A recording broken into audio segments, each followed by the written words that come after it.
आसीगला आधार card रे new update. आपण माने घरे बसी निजर आधार कार्ड रे निजर मोबाइल नंबर टी को लिंक करि परिबे।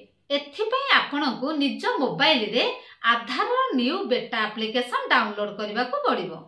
एही न्यू आधार बेटा एप्लिकेशन रे आपण माने निजर फेस को स्कैन करिकी आधार कार्ड रे मोबाइल नंबर टी को लिंक करि परिबे। प्रथमे गूगल प्ले स्टोर किंबा एप्पल ऐप स्टोर को जाआंतु। सेठारे आधार किंबा माधार लिखि सर्च करंतु। यूआईडीआई रो ऑफिशियल ऐप देखि डाउनलोड करंतु। ऐप खोलिबा परे रजिस्टर माई आधार उपरे क्लिक करंतु।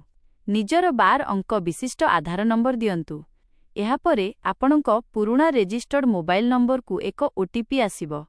सेही ओटीपी देई लॉगिन करंतु। स्टेप बिना 3 अपडेट ऑप्शन बाछंतु। Select update option. लॉगिन हेबा परे सर्विस रिक्वेस्ट बा माय आधार को जानतु। सेठारे मोबाइल नंबर अपडेट नामरे एक नुआ ऑप्शन देखा जिवो। जदि एही सेवा आपणको अंचल रे चालू होईछि सेथिरे क्लिक करंतु। वर्तमान आपण जे नुआ मोबाइल नंबर रखिबा को चाहुचंती ताहा टाइप करंतु बा प्रोसीड करंतु। स्टेप बिना 5 फेस ऑथेंटिकेशन। एहा सबुठारु गुरुत्वपूर्ण भाग। आपणकर कैमरा ऑन हेबो। निज मुह को कैमरा आगरे सीधा रखंतु। थरे मुह स्कैन फेस स्कैन सफल हेले आपणक परिचय जांच होइजिबो। शेषरे आपणकुरे 50 टंका किंबा नुआ नियम अनुसारे अलगा चार्ज पैठ करिबाकू पड़ी पारे।